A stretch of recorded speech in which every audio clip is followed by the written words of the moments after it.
Bonsoir, c'est Margot. Ou plutôt bonjour. C'est pas bonsoir, c'est bonjour. Parce que là, nous sommes le samedi 29 octobre, mais nous sommes dans l'après-midi.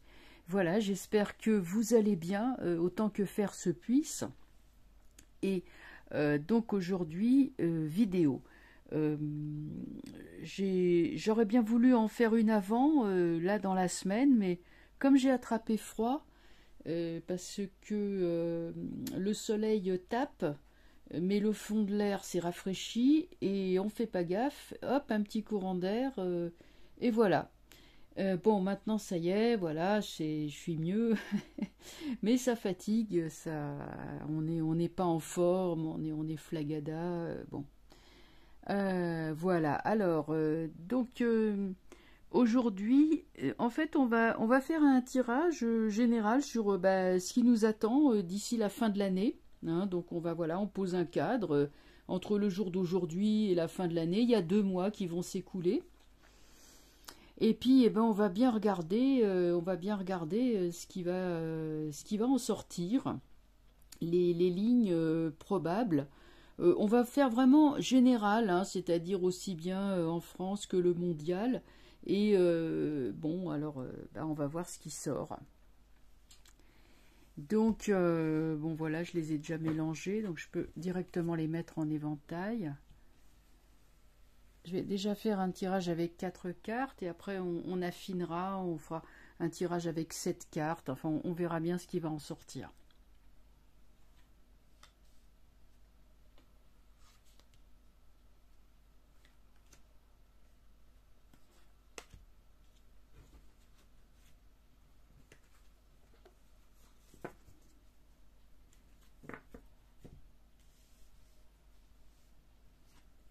Soleil.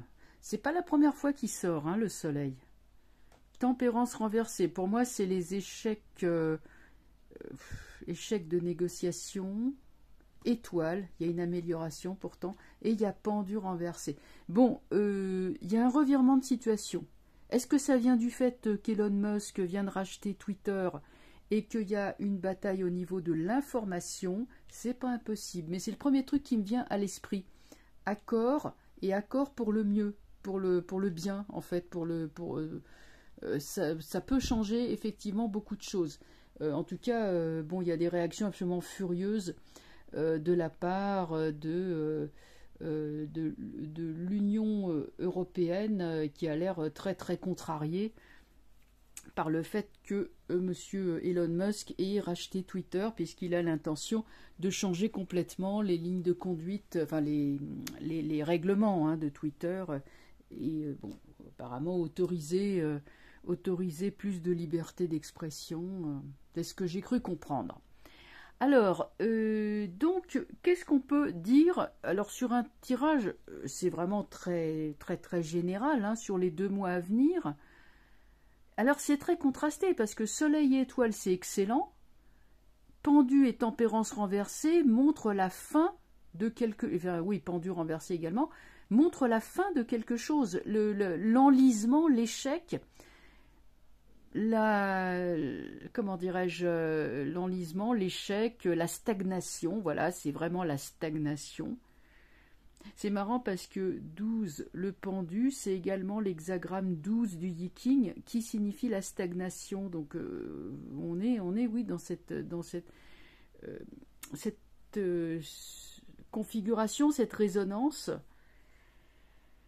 La tempérance renversée, je l'ai dit, c'est on échoue à pacifier les choses, c'est tout ce qui est communication. Il y a assainissement de la communication, hein, puisque là, elle fait passer de l'eau d'une carafe dans une autre, et elle déverse toujours avec les 2 carafes dans une rivière. Donc c'est comme si là c'est mince le filet et là c'est large, hein, ça coule librement sans entrave, et ça va directement dans une rivière.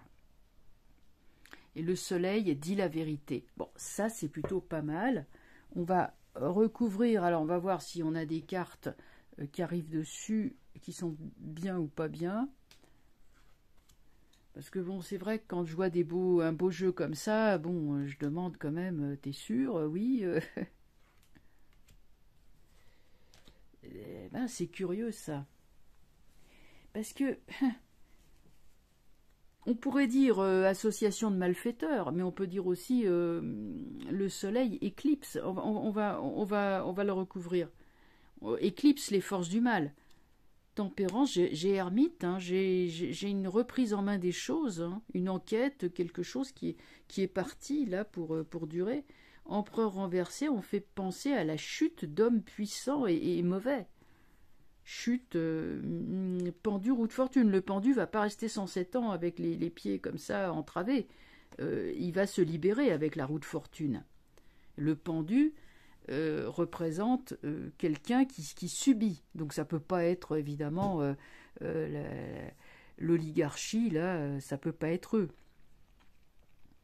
Donc il y a une remise en route des choses dans les 2 mois à venir qui pourrait signifier un renversement de situation. Moi, c'est quand même l'idée que j'en ai, c'est que on serait sur une évolution de la situation, un retournement ou un renversement qui se fera pas de façon... alors là, ça parle quand même assez nettement, une reprise en main, changement aussi avec la roue de fortune. Là, après, on a les personnages puissants qui pèsent pour museler aussi bien l'étoile que le soleil, mais l'étoile et le soleil sont plus forts. Ils sont toujours plus forts que déjà des cartes renversées, et en plus des mauvaises cartes renversées. Et l'ermite arrive là un peu comme un observateur venu de l'extérieur qui arrive pour amener sa lumière pour les faire tomber. Il est en résonance, lui, pour le coup, avec le soleil. Le soleil, il amène la lumière, et lui, il est aussi celui qui apporte la lumière. Donc ceux-là sont de la même famille.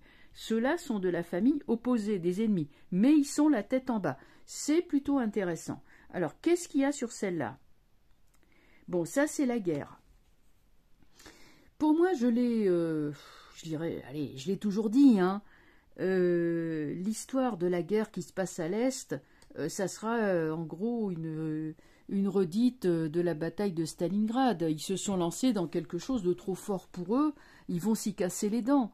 Ils essayent, je sais pas, moi, est-ce que ça serait pas une revanche? Parce que je pense quand même de plus en plus à une revanche sur Stalingrad.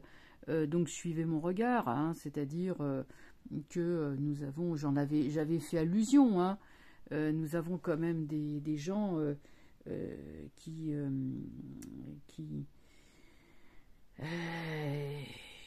comment je pourrais dire ça en contournant la censure.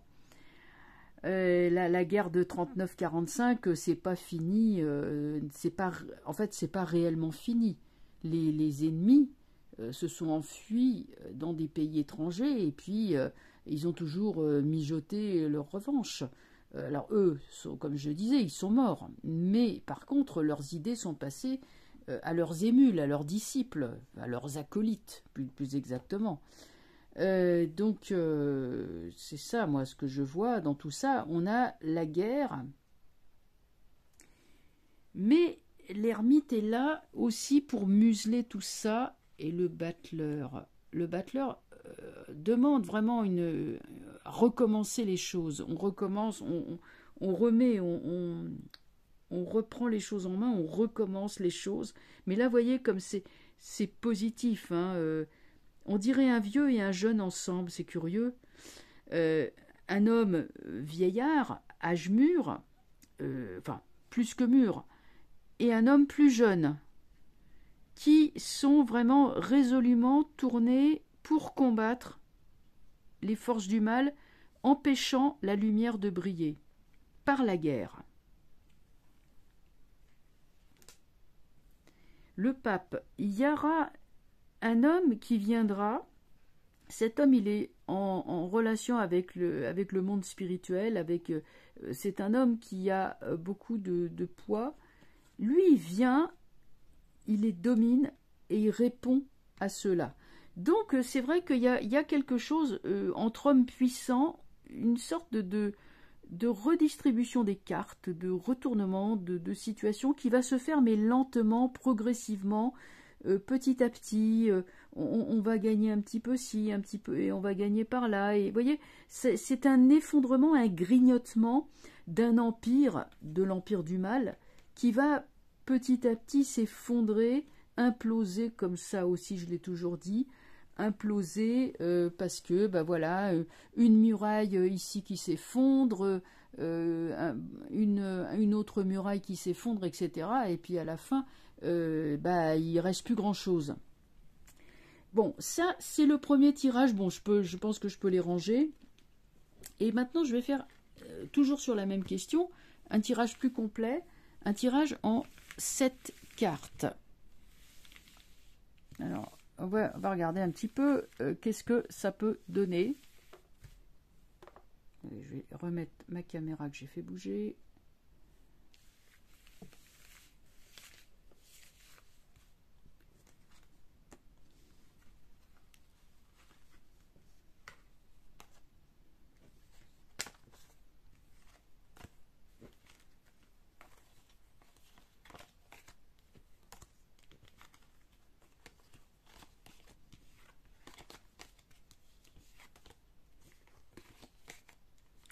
Bien, je me concentre.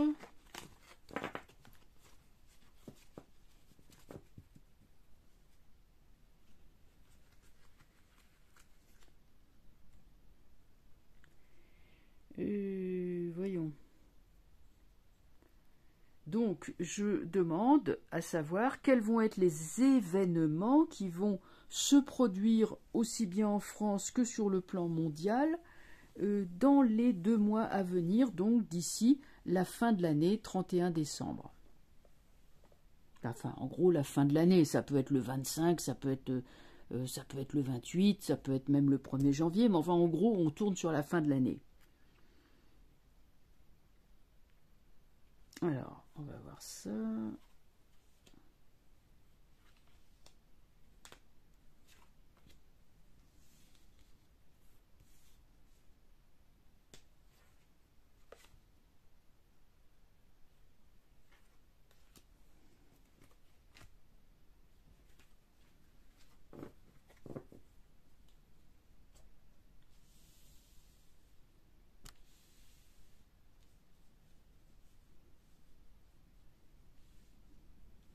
J'essaie de les mettre. Là, il y en a 7. Voilà. Bon, alors, qu'est-ce que il faut? Je vais les retourner au hasard. Allez, la 3e. Oh là là, maison Dieu. Eh ben, les enfants. Enfin, les enfants. Il n'y a pas que des enfants qui me regardent, hein, il y a aussi des adultes. Bon, on est sur fond de guerre, de catastrophe. Bon, c'est vrai que les conditions du tirage sont quand même bien définies, hein. On est sur une situation d'effondrement. Effondrement, tout est à l'envers. Les gens se retrouvent le nez par terre, les jambes en l'air, parce que c'est une société qui s'écroule, hein. Un monde s'écroule, une société s'écroule. Bon, la Maison Dieu dit bien ce qu'elle veut dire, mais maintenant, on va regarder qu'est-ce qui va surgir par rapport à la suite de cette Maison Dieu. Moi, je vous dirais, je préfère quand même la voir en début de tirage qu'à la fin, parce que la fin vaut mieux que le début, hein. En tout cas, le début, il est là, et bon, on est en plein dedans. C'est le présent, en fait, c'est le présent. Bon, voyons comment ça va évoluer, parce que la carte, évidemment, elle est très dynamique, hein. Un coup de foudre qui arrive sur un édifice, c'est quelque chose qui va forcément avoir des suites. Donc, on y va. Alors, je compte jusqu'à 5. 3, 4, 5. Pendu. Bon, alors là, je les retourne, hein, parce que bon, après, c'est, comme je vous ai expliqué, sur ces grands tirages comme ça, après, ça devient trop illisible, ça devient trop compliqué. Donc, pendu, on ne peut que subir ce qui est en train de se passer. La Maison Dieu est là, le pendu, c'est nous, c'est le peuple. On est impuissant. On ne peut qu'être des témoins, donc, aussi désagréable que soit la situation, on ne peut pas faire autre chose que d'être là, attaché par un pied, les mains derrière le dos. Là, franchement, le pendu, comment il peut se libérer, on n'en sait rien, hein. Après, il est immobilisé, c'est vrai, mais pas vaincu forcément, hein, puisque c'est un personnage qui a de la force, de la puissance, les jambes sont puissantes, donc elles sont parfaitement en état de marcher. Ça veut dire qu'il pourra recommencer, il pourra revivre, il pourra être, comment dire, coupé, et qu'on pourra couper la corde. Si on la coupe, il repartira. Vous voyez, il est immobilisé, c'est vrai, mais bon, il n'est pas mort, quoi. Il est simplement immobilisé. Alors, on ne peut pour l'instant que subir ce qui est en train de se passer. Continuons. 1, 2, 3, 4, 5. Force. Alors, la force, normalement, c'est bon, il y a une victoire, il y a quelque chose. Après, ça peut montrer une détermination de bouger, de se sortir de cette situation. Ça peut représenter l'abus de pouvoir. Pour moi, je la trouve toujours un peu ambiguë, mais on regardera ensuite l'entourage. En tout cas, il est question d'une... Comment dire, on utilise des moyens pour contrôler quelque chose. Donc le pendu suivi de la force, soit on sort du pendu et on contrôle la situation, soit c'est le pendu qui est contrôlé. Mais on va voir qui contrôle quoi. Mais il est question d'un contrôle. Alors normalement, c'est plutôt bon avec la force. Hein. Mais des fois, ça dépend l'entourage. On va regarder. Le soleil, le revoilà. Vous savez, je crois que le tirage précédent, il était déjà sorti. Et enfin, je parle de pas aujourd'hui, hein, mais la fois dernière, la semaine dernière. Et là, c'est vrai que je retrouve encore le soleil. Un peu comme si un espoir se levait, pardon, je fais bouger le micro, et que cet espoir, elle est dans le collectif, l'association. Seul, on peut rien, mais à plusieurs, on peut faire quelque chose. Est-ce que ce sont des organisations, des associations citoyennes, des patrouilles, hein, par exemple, comme certaines personnes font maintenant des patrouilles de quartier pour se protéger, hein, vu que ils estiment qu'ils ne sont plus protégés. Donc vous voyez la faillite de l'État, l'État régalien et sa violence légitime, ils sont en train d'en perdre le monopole, même si ça les contrarie énormément, mais en tout cas, il y a bien une prémisse par rapport à la catastrophe.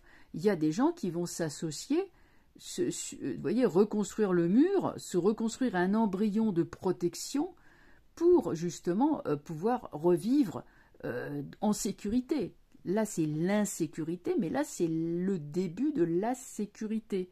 Après avoir...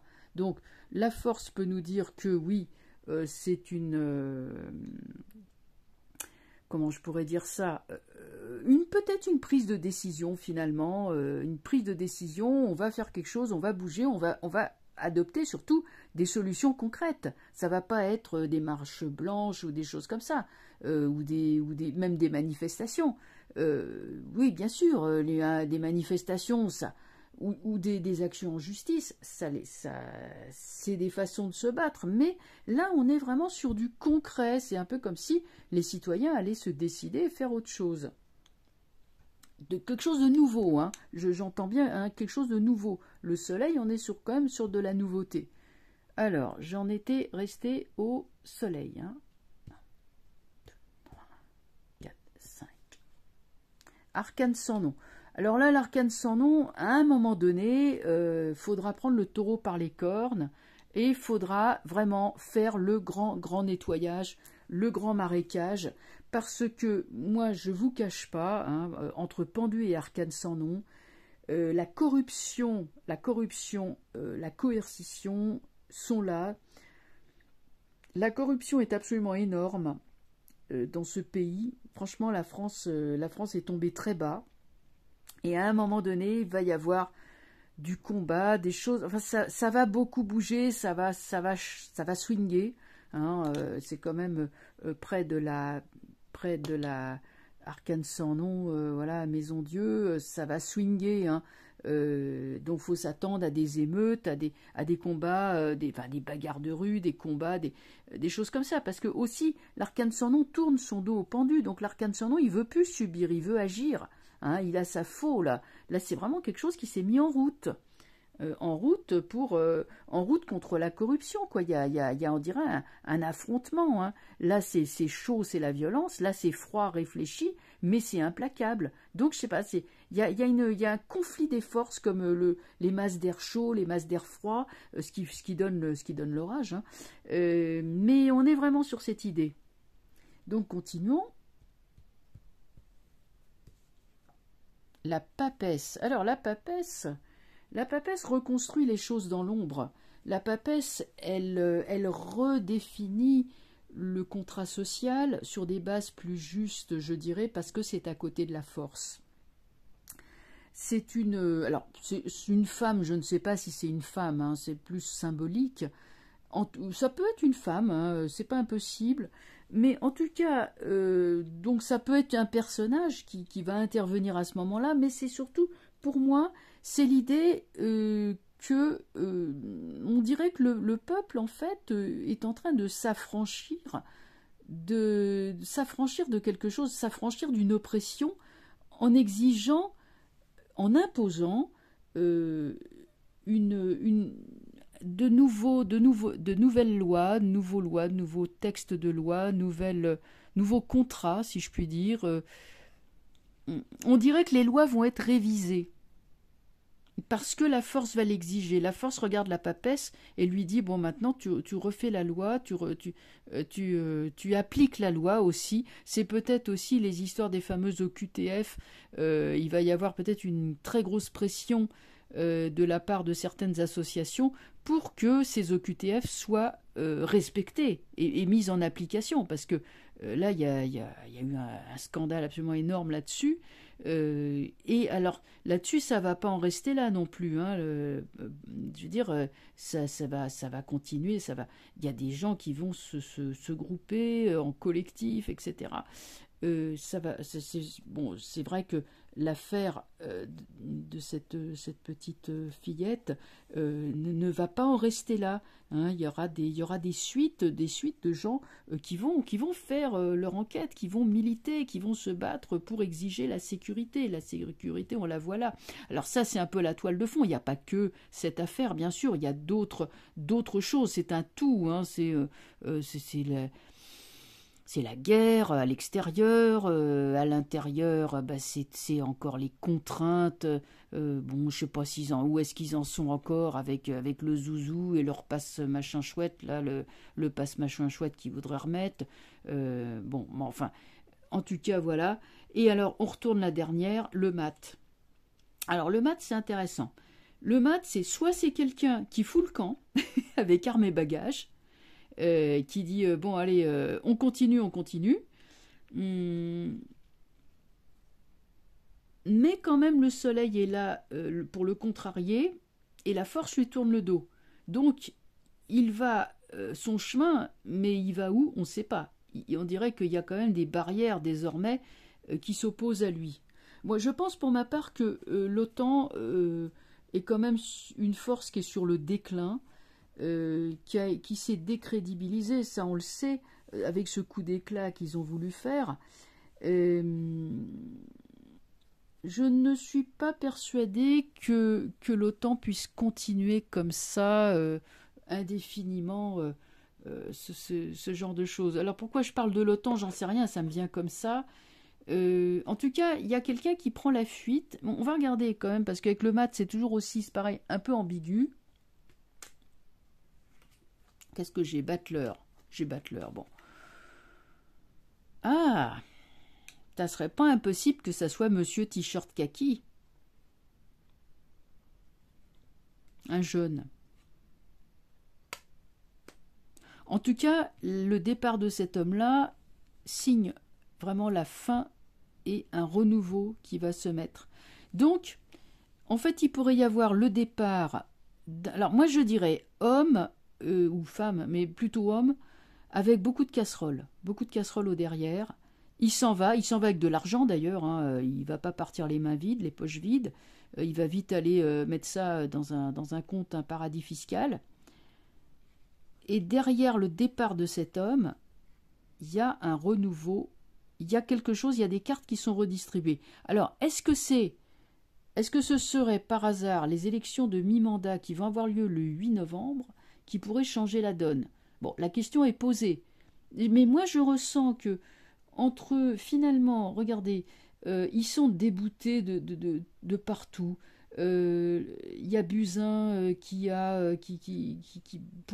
essaye de ne pas sombrer toute seule dans l'affaire du zouzou, enfin l'affaire de 2020. Il y a de plus en plus de révélations sur la façon dont le vaccin a été fabriqué, etc. etc. Il y a de moins en moins de crédibilité à ce niveau-là. Donc, il y a la guerre là-bas qui s'enlise, bon, et puis il y a des mensonges, mais des mensonges éhontés, des mensonges mais énormes de la part des médias. Moi, je veux dire, quand je dis, comme je dis, c'est des mensonges à faire exploser la télé. On va entendre des déflagrations dans les foyers à 20h. Ah, c'est quoi ce bruit? Ben, écoute, ouais, c'est sa télé, là, écran plat qui vient de se payer, qui a explosé, tellement il racontait. Ah, il était branché sur quoi? Bah, c'était sur BFM. Ah, bah oui, ben ouais, mais c'est pas étonnant, hein. Oh là là là là, qu'est-ce que j'ai pas dit là? Bon. Tout ceci, c'est que de l'humour, messieurs les censeurs, ce n'est que de l'humour. Bien, bien, enfin, je dis ça pour les censeurs, hein. Bon, alors, enfin, écoutez, ce que je peux retenir de tout ça, c'est que ça tangue pour l'oligarchie, hein, pour tout ce qui est Union européenne, États-Unis, ça tangue pas mal. Le pouvoir, quand même, est de plus en plus vacillant, de plus en plus faible, affaibli, hein. Bien sûr ils tiennent, voilà, ils tiennent beaucoup sur l'armée, sur les choses comme ça, sur la force. Mais je ressens une fragilité depuis quand même déjà un moment qui peut mener à une implosion, quelque chose comme je vous avais dit sera assez similaire à l'implosion de l'Union soviétique. À l'époque c'était en 89, le 6 novembre 89 si je me souviens bien. Je crois que c'était cette date-là. Et c'était arrivé d'un coup, hein. Moi, bon, pour ceux qui l'ont vécu, qui s'en souviennent, hein, du jour au lendemain, on a dit, ah, voilà une foule qui arrive. Enfin, ça avait commencé avant avec Ceausescu, ou c'était après, je me rappelle plus très bien. Mais en tout cas, on avait vu tout à coup une foule. Alors, ça, c'était la chute du mur de Berlin, pardon. Oh là là, ça se mélange. Je suis pas encore bien, bien réveillée. Oh, excusez-moi. Non, non, le 6 novembre 89, pardon, c'est la chute du mur de Berlin. Voilà, c'est ça, la chute du mur de Berlin. Et si je me souviens bien, c'est à peu près à la même époque. Est-ce que c'était en 91? Oh, je me rappelle plus. Bon, ne m'en veuillez pas, excusez-moi. Bon, vous allez vous dire, ouais, l'historienne et tout. Mais des fois, on a des trous de mémoire. Parce que bah, ça commence à... Bon, c'est vrai que je suis tellement concentrée sur mon tirage aussi que c'est vrai que j'ai tendance un petit peu à mélanger. Bon, c'est pas grave. Je sais que vous m'en voudrez pas. Vous inquiétez pas, tout va bien. Hein, tout va bien. Voilà ce qu'on peut dire. Écoutez, je vais vous laisser. Alors oui, je voulais vous dire aussi, c'est que en général, c'est le soir, hein, je vous fais des vidéos, mais en ce moment, je suis tellement crevée le soir que du coup, maintenant, je les fais dans la journée. Et quand j'ai un peu de temps, ben, dans la journée, ben, c'est surtout le week-end. Voilà. Donc pour l'instant, ben, peut-être qu'avec l'arrivée de l'hiver, malgré tout, hein, peut-être qu'on est en train de faire un peu comme les arbres, hein, la sève se retire dans les racines et puis on se prépare à hiberner. On va hiberner comme les ours dans leur tanière et on se réveille au printemps. Bon, allez, je vous laisse, je vous souhaite un bon week-end et puis bah, profitez du beau temps, hein, parce qu'il fait beau. Et je vous dis à très bientôt. Au revoir.